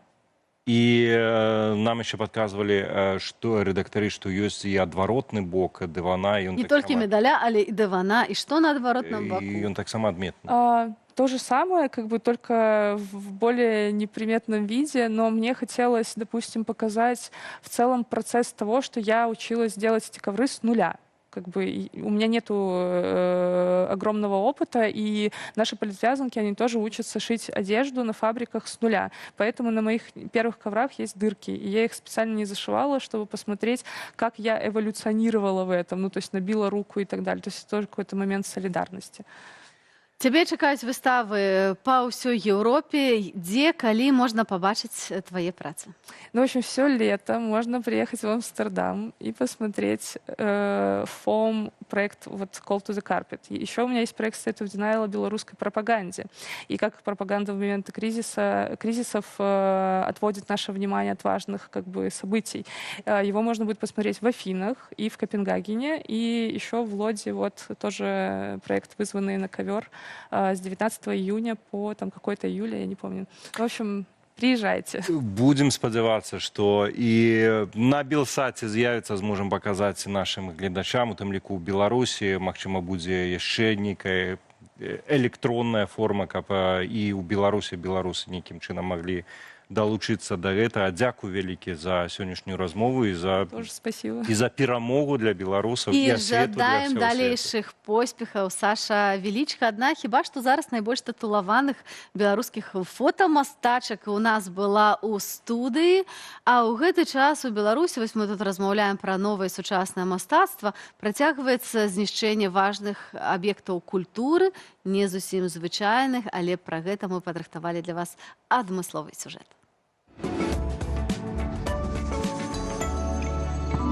У вёсцы Галоўкі Рэчыцкага раёну пад пагрозай зносу апынуліся аўтобусныя прыпынкі з мазаічнымі панелямі. Яны стаяць уздоўж трасы М10, дзе ідзе рэканструкцыя дарогі. У дарожнай службе кажуць, перанесці канструкцыі немагчыма, таму іх дэмантуюць разам з мазаікай. На сітуацыю звярнулі ўвагу актывісты. Яны спрабавалі надаць аб'екту статус гісторыка-культурнай каштоўнасці. Аднак мясцовыя ўлады паведамілі, што рашэнне аб зносе ўжо прынятае. Гэта не першы выпадак, калі нішчаць савецкія пано. У Бярозе дэмантавалі вялікую мазаіку на будынку каля стадыёна. Вядомую працу мастака Рыгора Кірдзея «Прыгажосць ратуе свет», якую той стварыў у 80-х годах. І цяпер на месцы кампазіцыі звычайная шэрая сцяна. У Бабруйску разам з будынкам былой футравой фабрыкі знікла і мазаіка з выявы Леніна і чырвонаармейцаў. У Пінскім раёне у вёсцы Месткавічы на аўтобусным прыпынку таксама знішчылі савецкае пано. Замест кветкавых і казачных матываў з'явіўся звычайны металічны профіль. Той жа лёс напаткаў і мазаіку на заводзе аўтаматычных ліній у Барановичах. Яе проста замазалі чорнай фарбай. А ў сталіцы не пашкадавалі нават чебурашкі. Мазаіка месцілася на дзіцячым садку нумар 347. Пры гэтым, пакуль чыноўнікі прымаюць рашэнне пра дэмантаж мастацкіх аб'ектаў, іншыя беларусы спрабуюць пераасэнсаваць савецкую спадчыну. Напрыклад, праект «Беларускі код» пераўтварае матывы старых мазаік у сучасныя фотаілюстрацыі і схемы для вышыўкі. Так сцены прыпынкаў захоўваюцца ў новым фармаце.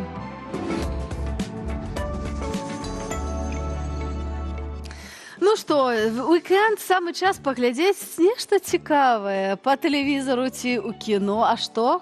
Хто ведае найлепей? Белсат. Акрамя Белсата можна паглядзець і цудоўныя фільмы. І з намі ўжо рэжысёр, наш калега.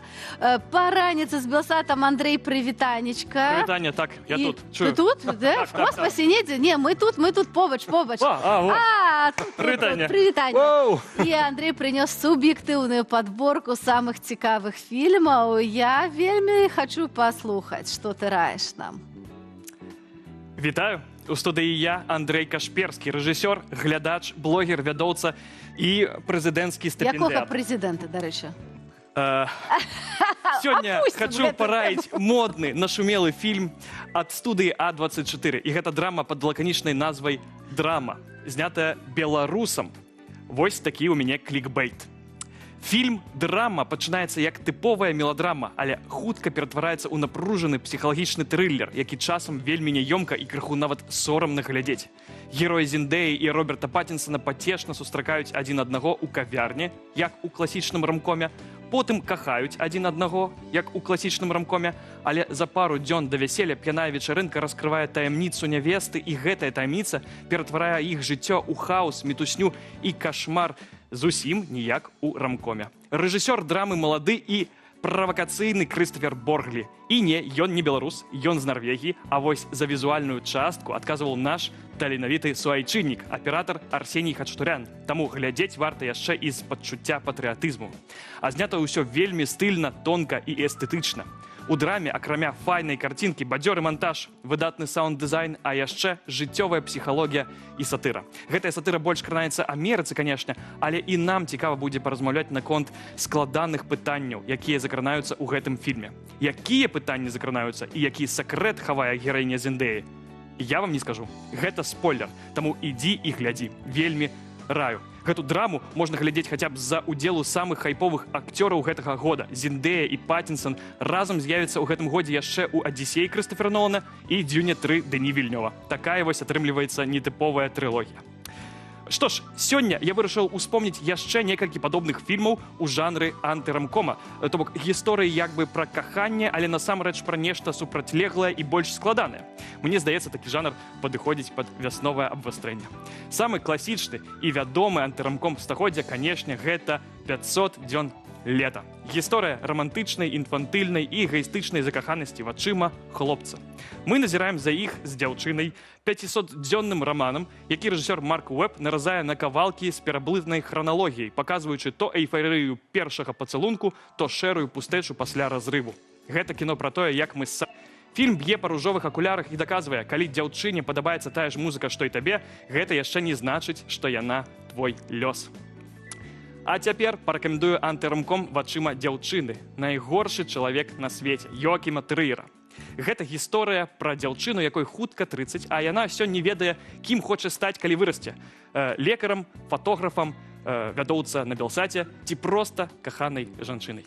Йоакім Трыер здымае кіно пра крызіс самавызначэння, дзе галоўная гераіня кідае добрых хлопцаў і робіць памылкі, за які нам звычайна сорамна перад самімі сабой. Гэта антырамком для пакалення, якое так баіцца нешта прапусціць, што ў выніку не можа выбраць нават густ марозіва, не кажучы ўжо пра партнёра на ўсё жыццё. Быць найгоршым чалавекам на свеце гэта часам проста значыць быць жывым, разгубленым і крыху эгоістычным. Глядзець усім, хто да гэтага часу шукае сябе і ніяк не можа супакоіцца. Наступная рэкамендацыя – гэта гісторыя аб шлюбе рэжысёра Ноа Баумбаха. Па сюжэце тэатральны рэжысёр Адам Драйвер і актрыса Скарлетт Йоханссон вырашылі развесціся ціха і па-чалавечы, але трапілі ў жорсткія жорны юрыдычнай сістэмы.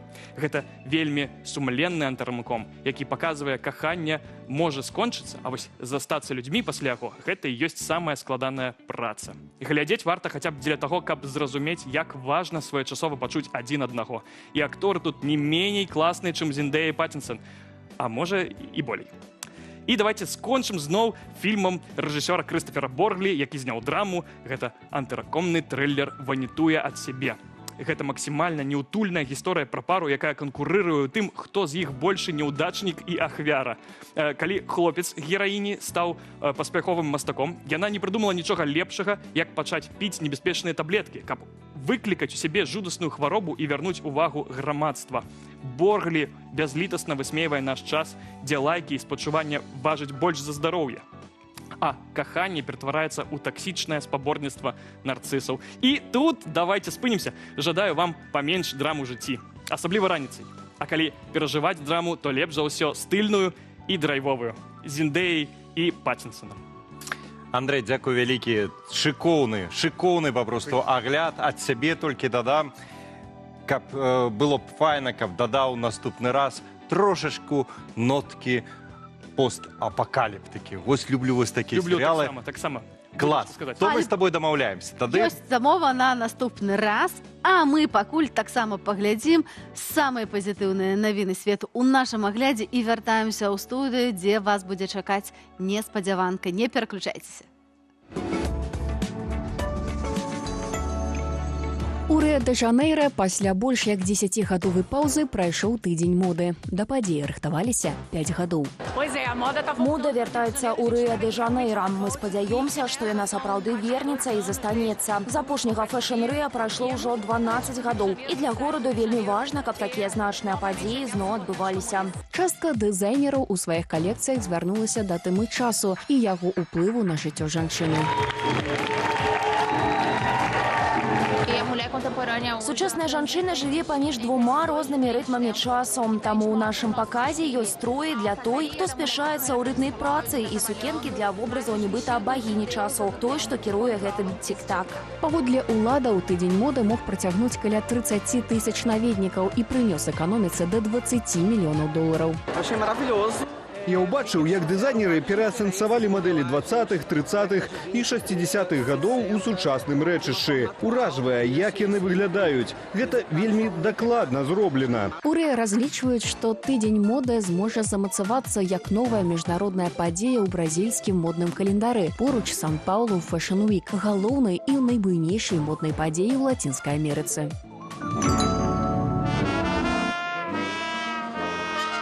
У Мадрыдзе зладзілі пахаванне, але ў незвычайным стылі, у стылі Новага Арлеану.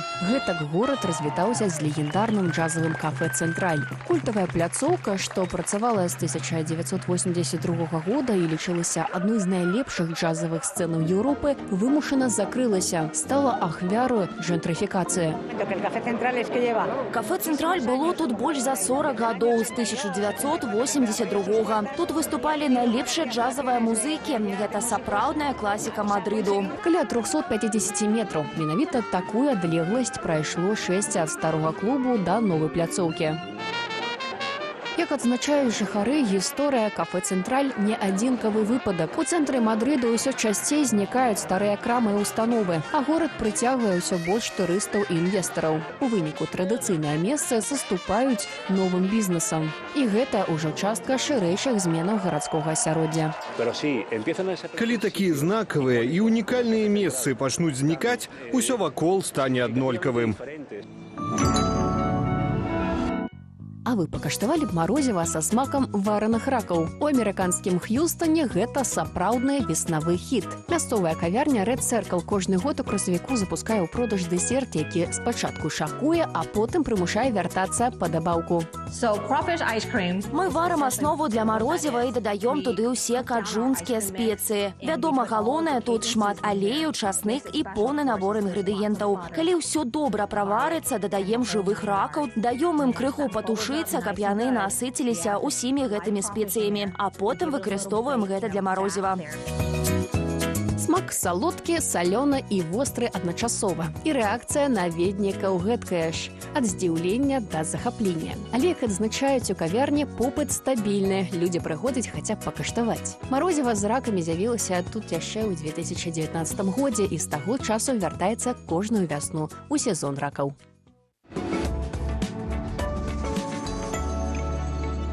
Сябры, вы толькі паглядзіце, што і хто ў нашай студыі. Па-першае, дарагі наш Маляваныч. Вітаю. Андрей Кашперскі, які, як пабачыў батлейку, вырашыў не сыходзіць са студыі. Мы вырашылі паламаць сцэнар, мы гэта вельмі любім. Спяваю новы праект. Так што, вось, дарагія сябры, што мы будзем тут рабіць? Дорогие наши хлопцы. Я не ведаю. Я могу Ну, сдавать. лялькаводзіць, Будем лялькаводзіць, лялькаводзіць, прычым прафесійна. Наш мой дарагі Маляваныч робіць гэта найлепш. Як даўно вы лялькаводзіце? Слухайте, насамрэч, гісторыя мая, как бы, кахання майго з батлейкай, яна цікавая, бо насамрэч гэта абсалютна, ну, авантурызм, бо я не актор тэатра лялек, я не там чалавек, які займаецца этнаграфіяй, некім народнай творчасцю. І мае адносіны з батлейкай пачыналіся з таго, што я глядзеў на гэтую рэч як на нейкі, ну, не ведаю, нейкі цымбалы, там, лапці, да, нейкі пыльны музейны артефакт. Але мне пашчасціла быць, моя жонка была просто апантаны чалавек, вось, лялечніца па прызванню, да, і яна хацела зрабіць такі фестываль батлеечны. І спачатку я просто хацеў падтрымаць яе, а потым так уцягнуўся ў гэта, што вось быў 6 гадоў мастацкім кіраўніком фестываля «Нябёсы» і пазнаёміўся з самымі лепшымі. У нас гэта называецца батлейка, такі від вось народнага тэатра лялечнага там у Расіі, і ў Украіне называецца вертеп альбо вертеп, а ў Польшчы шопка.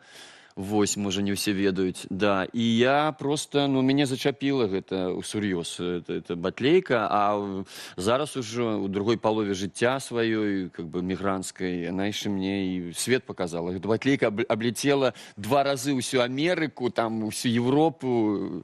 Яна чароўная ўвогуле, как бы. Беларуская назва батлейка неяк звязана з батлеемам. Ввогуле, што такое батлейка? Вы все ведаете. Показал Оказывается, вы уже. все ведаете. Слушайте, я могу без конца рассказывать, не ведаю, з чаго пачынаць, бо это лекцыя такая весёлая лекцыя на цэлую гадзіну. Можа, мы просто пачнем паказваць і расказваць. Адразу паказваць. Ну, Тут тогда давайте, а дрымайце. У кіно так прынята. Паказвай, не расказвай. Супер, правильно. Тады, па-перше, у меня тут прадстаўлены лялькі как бы 3 спектакляў. Гэта вось скрыня называецца, батлеечная скрыня. Яна, ну, а можа, самі выбірайце. Гэта смерть. Да, можна, все гэта можна. Цар Я вот самая прыгожая, можна? Хлопчыкі А это заўсёды- чорт? Гэта чорт, да. А можна- Андрей, што табе? А можна от... Так Нет, само, я ж поздно. смерть. Смерть. Ты будешь смерть. Ну, дайте мне анёлочка. И на анёлка. Так звычайна і бывае. Хлопчыкі выбіраюць альбо чорта, альбо смерць, а дзяўчынкі анёлаў.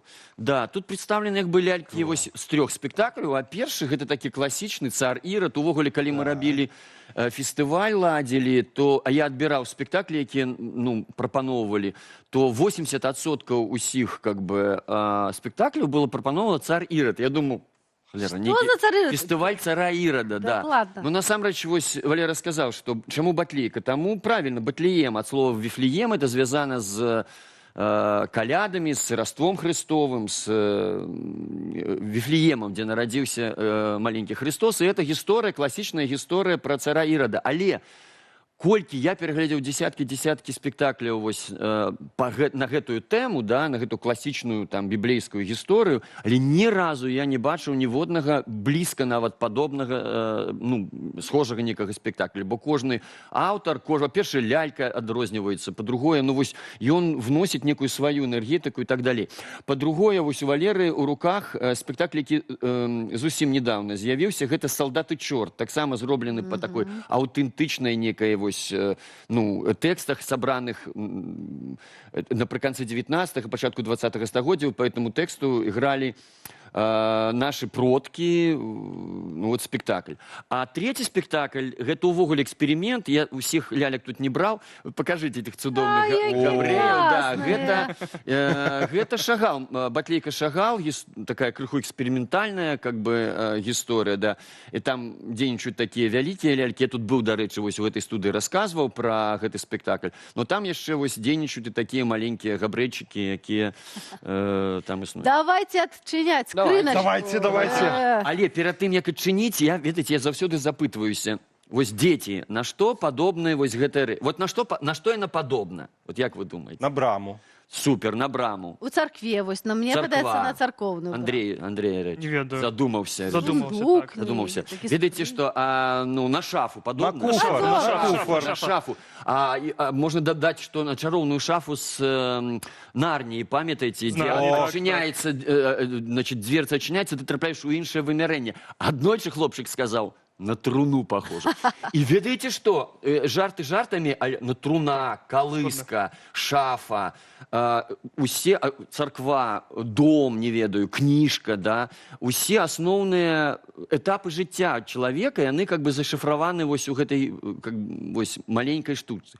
Таму калі я адчыняю, заўсёды адчуваю такі нейкі лёгкі, да, такі. Еще живой такой. Ну что, Валера, да. Так. Значит, трэба стаць, ну, тут на коленкі. Бачыце, тут яны на стрыжнях, да, вось гэтыя лялькі. А тут ёсць такія прорезі. Рука хаваецца ўнізе. А вы, ну, спрабуйце. Давайте, хлопцы. Так, Кім, а что ты с лимоном? Лимон не отсюда, так? Окей. Я буду тут. Да, ну вось можете поразмаўляць, конечно, кожнаму персонажу трэба нейкае сваё, значит, ну, характэрны нейкі голас. Ну что, где тут пациент, который забороняет Белсад и все вот это? Где он? Покажите, где он ховается. А смерть, слухай, але у тебя зачапілася, Андрей, гэта самае... Ага, бачыш... О, смерть, прывітанне, бачу. Вельмі любяць менавіта гэтую частку вось імпрэзы, бо спачатку я паказваю спектакль, а потом яны самі бяруць уже, да, у руки лялькі, да, и там уже... Что, смерть, так само пациента моего шукаешь? Тияк, где ты там? До речі, смерть вельмі часто бывае, я про это рассказываю, не таким уже адмоўным персонажем, калі яна забирае того, кого... Конечно. Мы хотели, чтобы она забрала.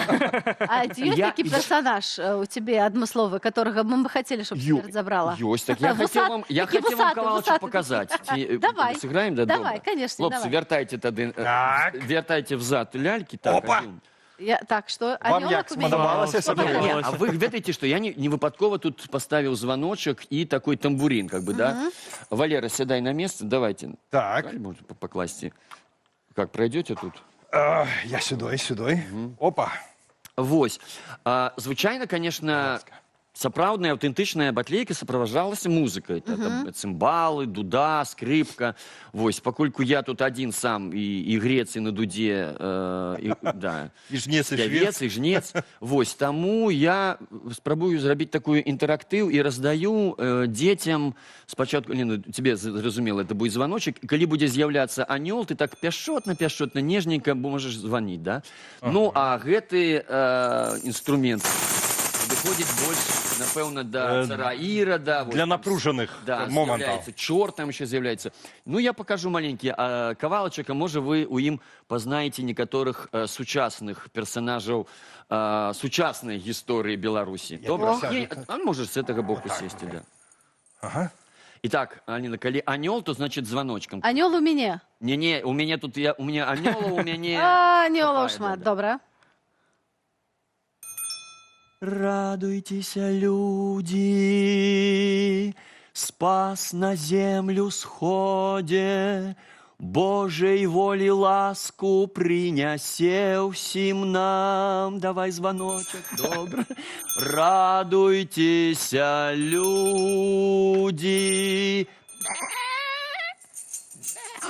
Что за спевы? Что за спевы? Был в палацы, а не у хлеве. На души такі ўжо спокой, да и свету на 100 вокнаў. Ветры стихли, вейка спала, на души так легко стало. Радуйтесь, люди.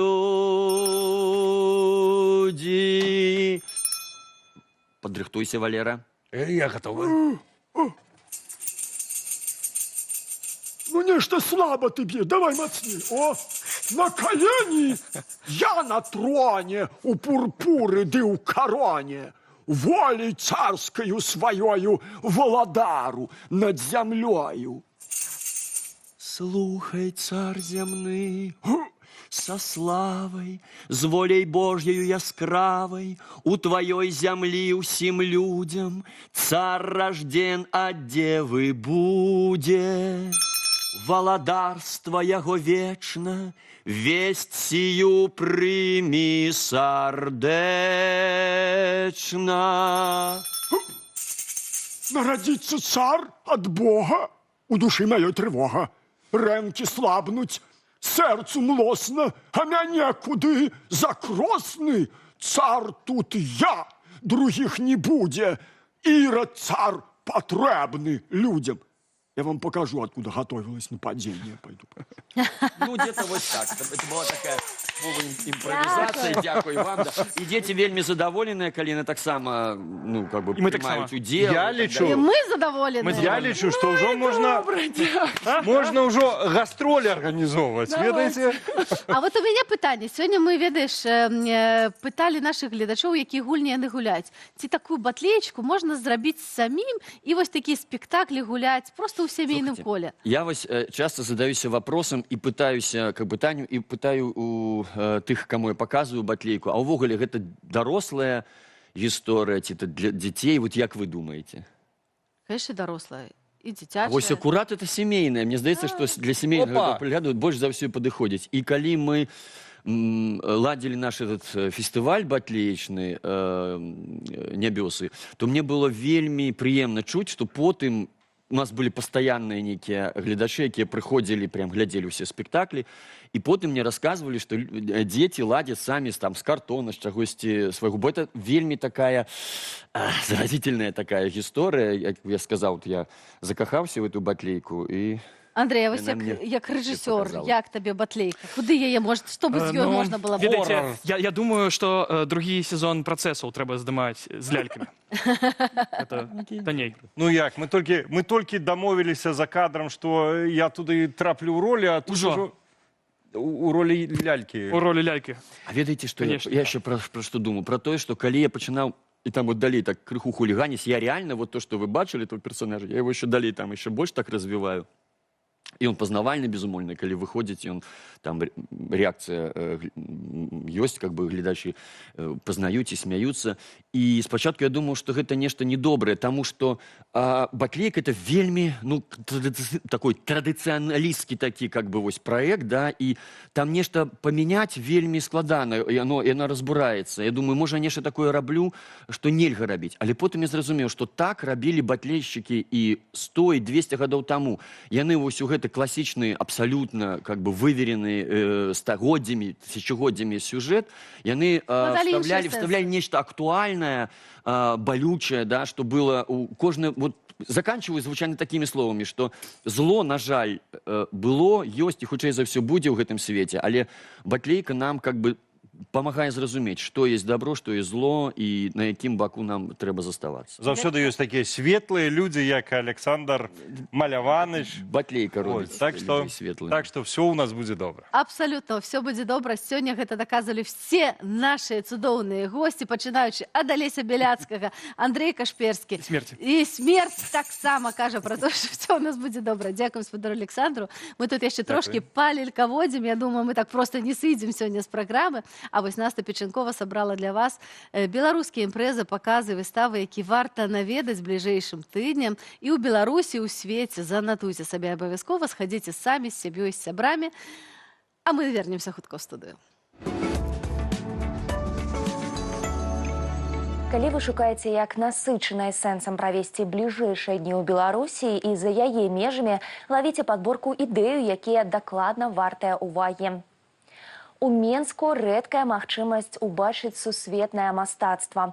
У Нацыянальным мастацкім музеі адкрылася выстава адной карціны «Прагулкі Марка Шагала». Гэта адзін з самых пазнавальных твораў мастака, напісаны ў 1917 годзе. Вы, напэўна, яго ведаеце. На палатне сам Шагал і яго каханая Бэла, якая літаральна лунае ў паветры і спрабуе падняць мастака над родным Віцебскам. Карціну прывезлі з Санкт-Петербургу, і яна будзе доступная до 6 ліпеня. Для наведнікаў таксама падрыхтавалі тур віртуальнай рэальнасці па творчасці Шагала. На сустрэчу з нарцысамі, якія не газлайцяць і не маніпулююць, запрашае Цэнтральны батанічны сад. Тут выстаўляюць больш за 70 гатункаў кветак, ад класічных бела-жоўтых да рэдкіх ружовых і аранжавых. Калекцыю пачалі збіраць яшчэ ў 50-е, і сёння яна лічыцца адной з самых багатых у рэгіёне. Выстава будзе працаваць да 21 красавіка. Не прапусціце шанец літаральна нырнуць у вясну. Шмат цікавага і за межамі краіны. Да прыкладу, у Берліне 23 красавіка Дмітрый Строцаў постфактум адзначае свой дзень народзіну. Замест бару з сябрамі паэт абраў кола чытачоў і прэзентуе сваю новую кнігу «Как выглядит смерть» у прасторы «Панда-платформа». А ў Варшаве ў аўторак 21 красавіка адбудзецца прэзентацыя праекту «Теж тут і jesteśmy». Серыя размоваў з беларускай дыяспарай. Польская мадэрátарка раскажа пра досвед людзей, якія апынуліся тут праз вымушаную іміграцыю. І праз асабістыя гісторыі раскрые тэмы ідэнтычнасці, супраціву і жыцця пасля пераезду. На сустрэчы можна будзе пачуць самі герояў праекту і задаць ім пытанні. Ужо на наступны дзень, 22 красавіка, адбудзецца творчая сустрэча з Максімам Знакам у музеі вольнай Беларусі. Гэта магчымасць у жывым фармаце пачуць гісторыю чалавека, які прайшоў праз турму і захаваў голас як пісьменнік і грамадскі дзеяч. У праграме размова пра напісаны за кратамі раман «Закамерон», успаміны і музыка. Уваход, дарэчы, вольны. У гэтым жа музеі ўжо працуе выстава Лявона Вольскага «Лес чуе, а поле бачыць». Гэта серыя карцін, натхнёных беларускімі прыказкамі, з элементамі трывожнай рэальнасці. Для тых, хто, як і я, не паспеў на адкрыццё выставы, будзе другі шанец. 24 красавіка пройдзе аўтарская экскурсія, на якой можна будзе пачуць, як сам мастак чытае свае працы. А калі не хочацца адкладаць мастацтва на потым, ёсць варыянты і на сёння. У клубе «Бісайд» пройдзе вялікая электронная вечарына. У лайнапе дыджэі з вінілам, жывыя сінтэзатары і выступ артысткі Шумы. І нарэшце студыя «Купалінка» пакажа першае чытанне п'есы «Лабірынты Власта». Гісторыя пра Беларусь мінулага і сённяшняга дня. Пасля адкрытая дыскусія з аўтарам Сергеем Кавалёвым і рэжысёркай Наталіяй Лоціць.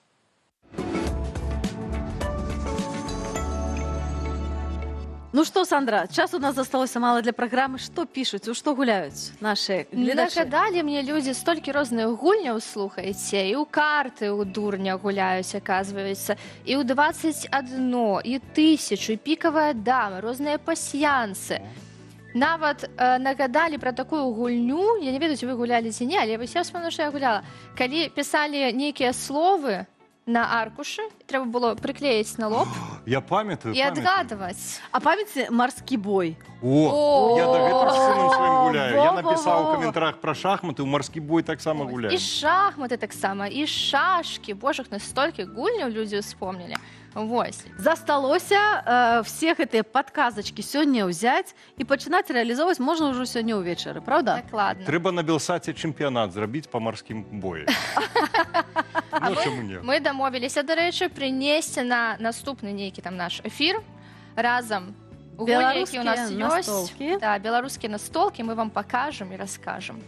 Ну, добра. І што, тады развітваемся? Развітваемся, перадаем штурвал нашага эфіру рэдакцыі навіна. У нас Печенкова падрыхтавала для вас самыя гарачыя навіны з Беларусі, не толькі пра суботні, конечно же. Глядзіце Белсат, не пераключайцеся, а мы сёння развітваемся. Всяго найлепшага, цудоўнай нядзелі всім вам. Да пабачэння. Пока.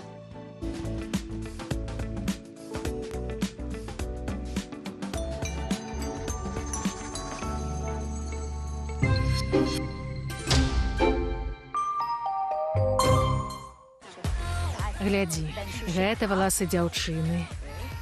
Але замужняя жанчына мусіць хаваць валасы. Одна краіна і два абсалютна розныя светапогляды.